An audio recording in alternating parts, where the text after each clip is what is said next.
So hello everybody, this is Bhante Joe here, and just here at Colonel Danforth Park, and thought that could record a short Ovada for the internet.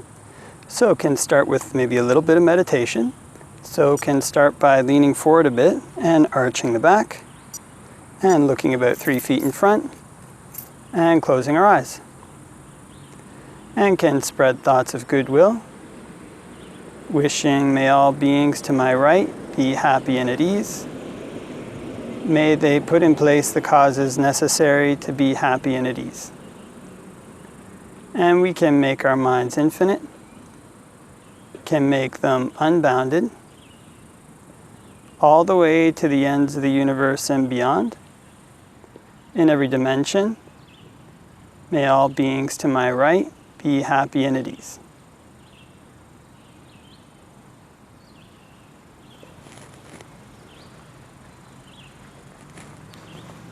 And can spread thoughts of goodwill to our right-hand side and our left-hand side, wishing may all beings to my right and my left be happy and at ease.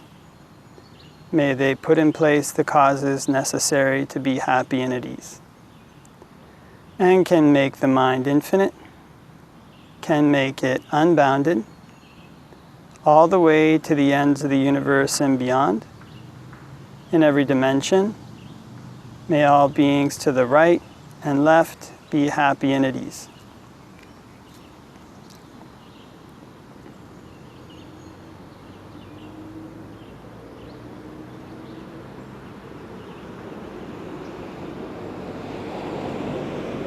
And can spread thoughts of goodwill to the right, the left, and in front. May all beings to the right, left, and in front be happy and at ease. May they put in place the causes necessary to be happy and at ease.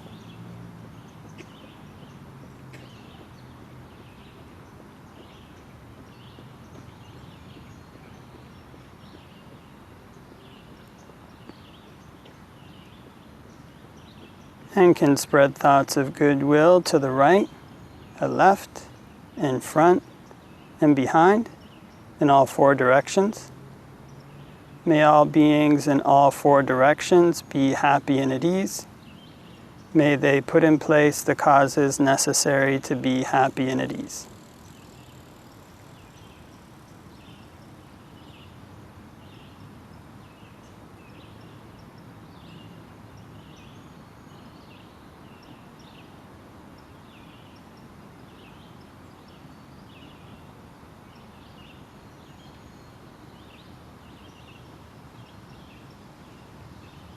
And we can spread thoughts of goodwill to our right, our left, in front, behind, and above.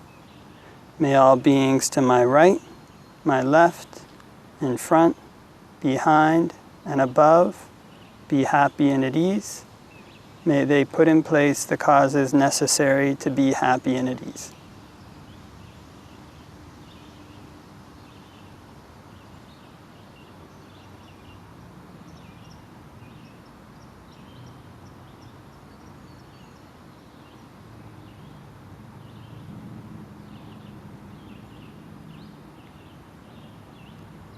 And we can spread thoughts of goodwill to our right, our left, in front, behind, above, below, all around in every direction, everywhere. May all beings all around in every direction, everywhere be happy and at ease. May they put in place the causes necessary to be happy and at ease. And we can make our minds infinite, can make them unbounded, all the way to the ends of the universe and beyond. In every dimension, may all beings all around everywhere be happy and at ease.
And can open our eyes and do a short reflection on the Dhamma.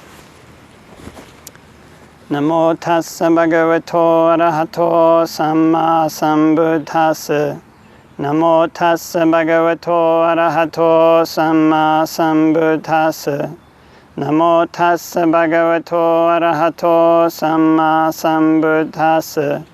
Buddhaṃ saranang gacchāmi, Dhammāṃ saranang gacchāmi, Sanghaṃ saranang gacchāmi.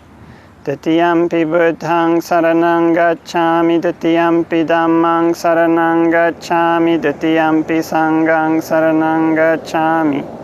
Tatiyampi Buddhaṃ saranang gacchāmi, Tatiyampi Dhammāṃ saranang gacchāmi, Tatiyampi Sanghaṃ saranang gacchāmi.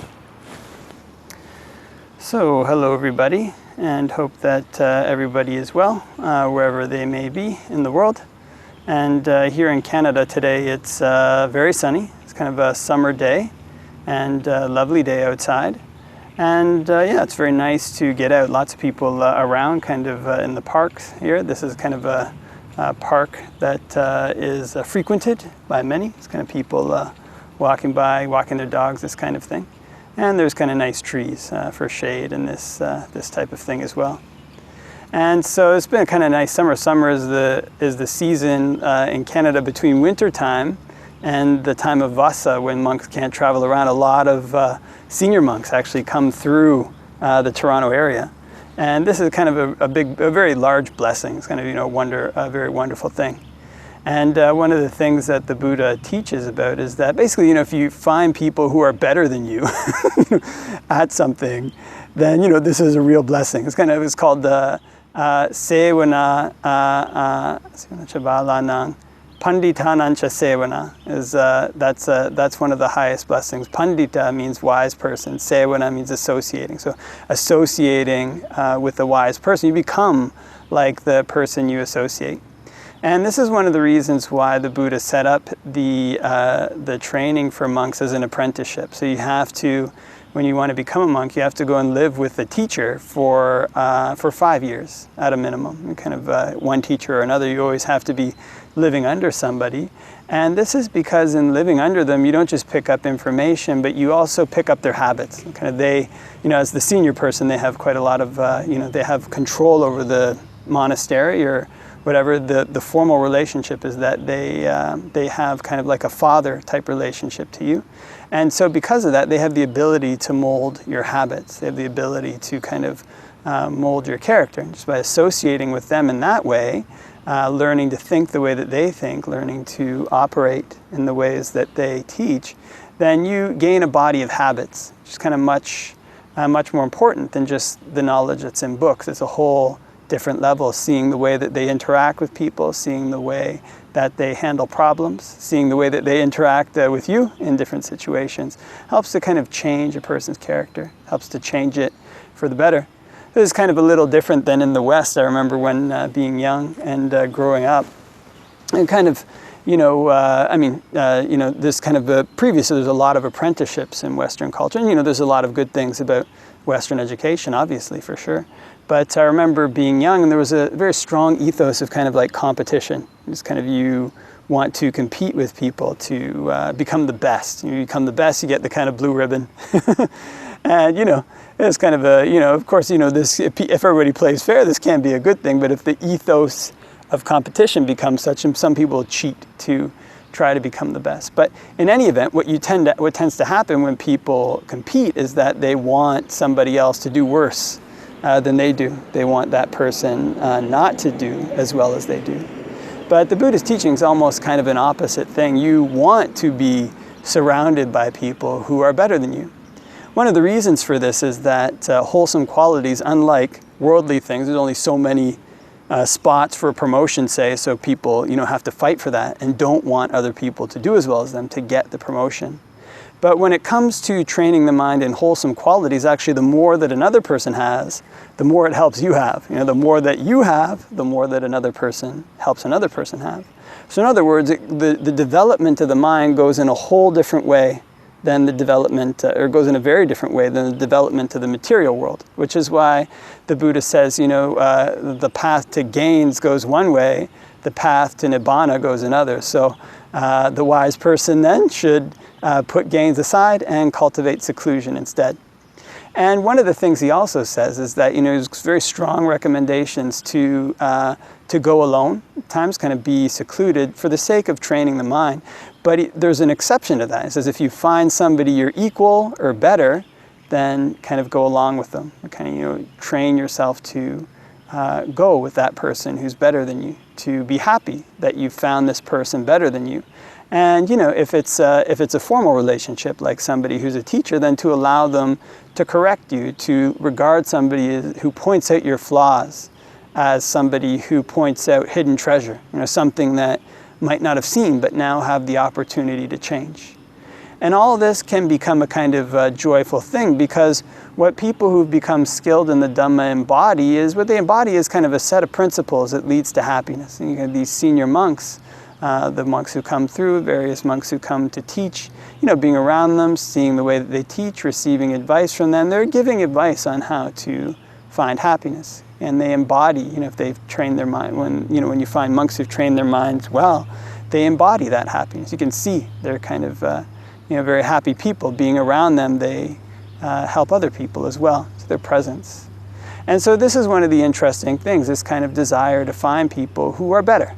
Find people who are better at whatever skill there is, better at training the mind, who are more advanced on the path, and to rejoice when we find them. This kind of develops a humility. It's kind of, look, we don't know it all, but hope that finds somebody who knows more.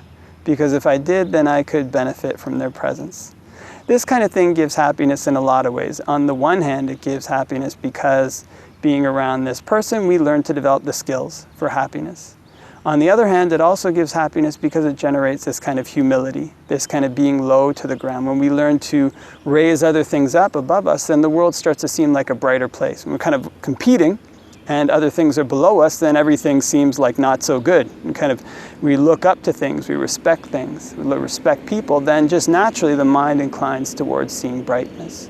So in all these many ways, it's good to have this kind of panditanancha sevana, to find the wise people, people who are wise, people who are virtuous, people who are generous, people who are good at meditation, all these kind of qualities, to find people like that, to live in association with them, and then to try to copy their habits, to try to become like them. Because in the same way, being in, say, like a flower patch, and the fragrance of the flowers, rubs off on you, if one can find people who are wise, then the fragrance of their wisdom, associating with them and learning to take on the habits that they have, it rubs off on us. And it's that's why one of the verses of I think it's the Therigatha or the Therigatha, says, even a fool associating with wise people becomes wise. So this is why it's a blessing to have these people in the world, to have senior monks who are well practiced coming through the Toronto area, coming through to teach, and coming through to give their example, so that one can learn from their example, can take on the wholesome qualities themselves, and can develop the happiness that they're trying to teach and the happiness they embody. Okay, so those are some reflections for today. Hope that everybody has a great day, and wishing you all the best till next time.